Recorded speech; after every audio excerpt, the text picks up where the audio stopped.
everyone. Today I'm sharing some 3 most important tips I have for brush lettering. I have my worksheets here, brush lettering with KellyCreates. You can download them on my website. There are a capital letter set, a small letters set, so uppercase and lowercase of the larger brush lettering alphabet. And then there's also a set of drills. Each set comes with instructions and also a practice worksheet. So you can print these off as many times as you like, or you can use them with tracing paper on top. So I just thought I'd do a brief introduction to my 3 top tips for those of you who are working with the worksheets and have a few questions that all seem to be similar. The pens that I started with and I actually designed the sheets with are the Tombow dual brush pens. So for this demonstration, I'm going to use a Tombow dual brush pen. You can use other brush pens that are similar in size. So here's the size of this brush tip. It's fairly large, so that's why we have really thick down strokes. All right. So in terms of starting with your brush lettering, an important thing to remember is to sit comfortably at a table. And I recommend it's totally flat, so you're not on the edge of something, so your arm and your hand can move smoothly across the surface of your where you're drawing.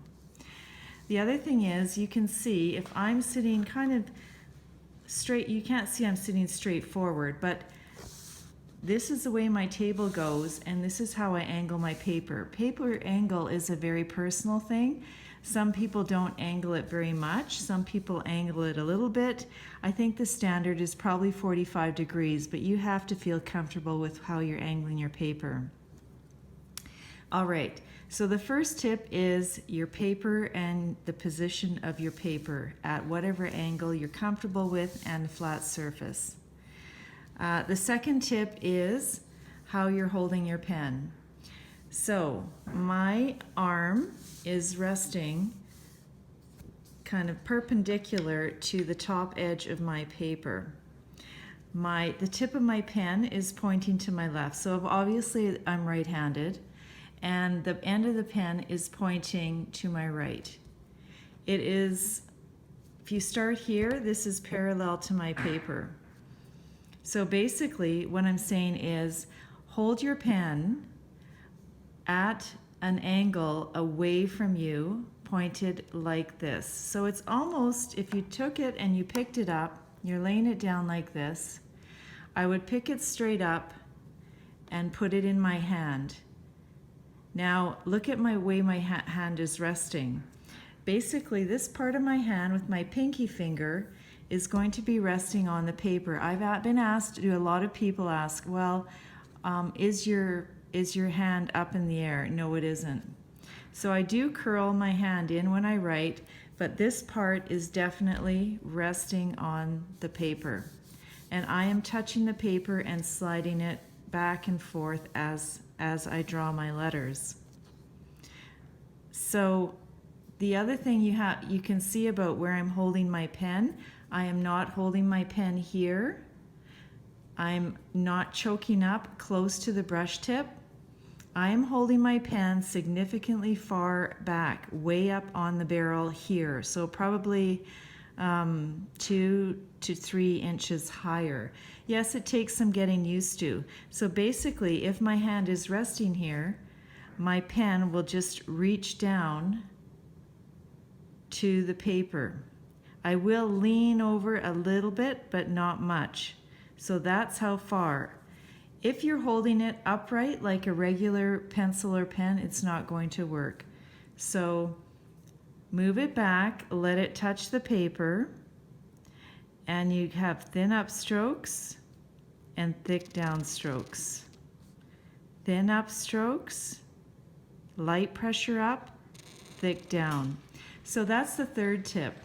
After you figure out where you're holding your pen and how you're holding your pen and the angle of it, that works for you. Well, this is what works best, I feel. Then you're going to work on your drills first, and then your lowercase letters. The uppercase letters are usually challenging. And basically you follow the arrows. So you have your light pressure up and your heavy pressure down. Your light pressure up, your heavy pressure down.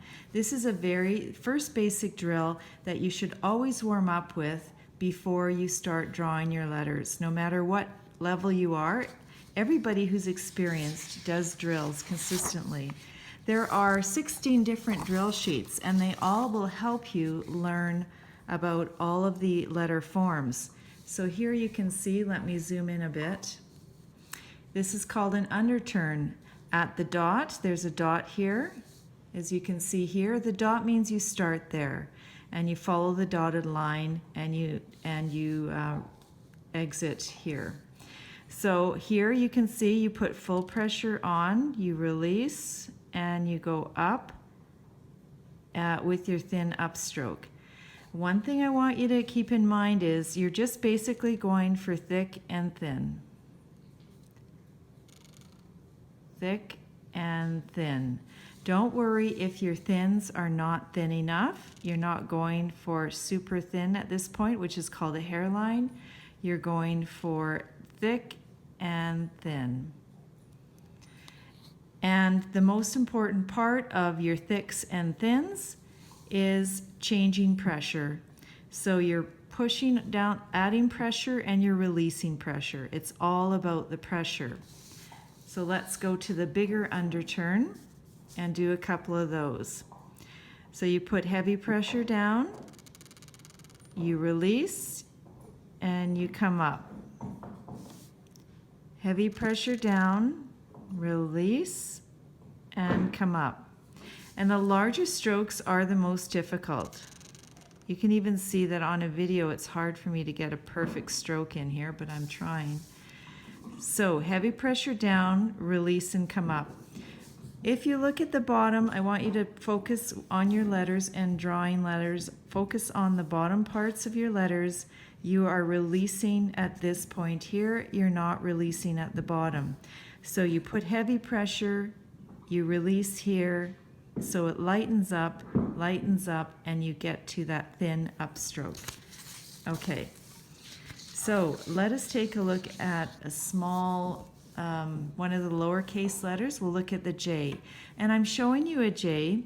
It's broken down into an entrance stroke, heavy pressure down, release, and turn the corner and come up. This is, I'm showing you a J because I think you should start learning your letters without the curves. So don't do the letters with the ovals, like the B's, the D's, the O's, of course, the P's, and so forth. Start with the simple, straightforward letters, like the I, the J, the T, even the L and the H. They're all great letters to start with. I forgot to dot my J's. So when you're working with straighter lines and fewer curves, it's just going to be easier. And again, your transition point that you're worried about is here, that change in pressure. So let's do one more J. Push down, releasing, releasing, releasing, turn the corner, and come back up. I forgot my entrance stroke. So one more J, entrance stroke.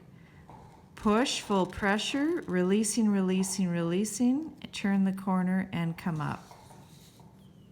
All right. So last little demo I'll show you is with the capital A. And the capitals are trickier because they are just bigger. So we're used to writing, here's the big dot, starting point. We're used to writing much smaller letters if we do write at all, even if we print. And so that is the issue. When we change and we're drawing these letter forms, it becomes more challenging because we're not used to making these bigger movements with our hand. And that's why when you use these tracing worksheets, you're definitely going to become so much better more quickly because you are tracing and your muscle memory is building up, and it's all about muscle memory.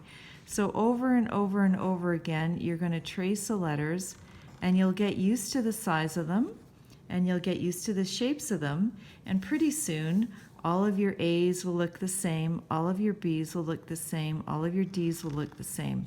And let me tell you the last point. I should have said 4 points.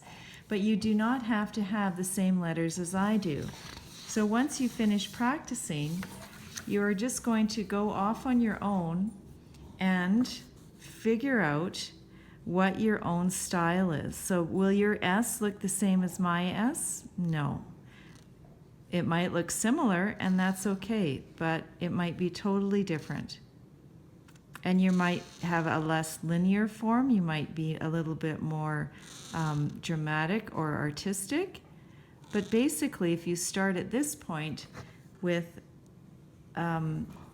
practicing with tracing somebody else's style, you get the hang of it much more quickly, and then you can develop your own type of brush lettering. So that's what I have to show you today, is just a brief intro for those of you who are using the sheets, and choose a big brush pen and get started and enjoy. Thanks for watching.